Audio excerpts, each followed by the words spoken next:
بسم اللہ الرحمن الرحیم۔ حضرت امام حسین رضی اللہ تعالیٰ عنہ نے اپنی ایک اہلیہ سے فرمایا، مجھے میرا لباس دو جو میں اوپر کے لباس کے نیچے پہنا کرتا ہوں، جسم کے بالکل ساتھ مل جاتا ہے، تاکہ میں جب شہید ہو جاؤں تو ایسا نہ ہو کہ میرا جسم برہنہ ہو۔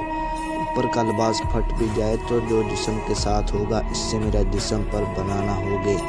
مجھے وہ لباس دو جس میں کوئی رغبت نہ کرے، اسے اپنے لباس کے نیچے پہن سکوں، تاکہ میری شہادت کے بعد مجھے برہنہ نہ کیا جائے۔ حرمات مقدسہ نے یہ لباس پیش کیا تو سب رو پڑے۔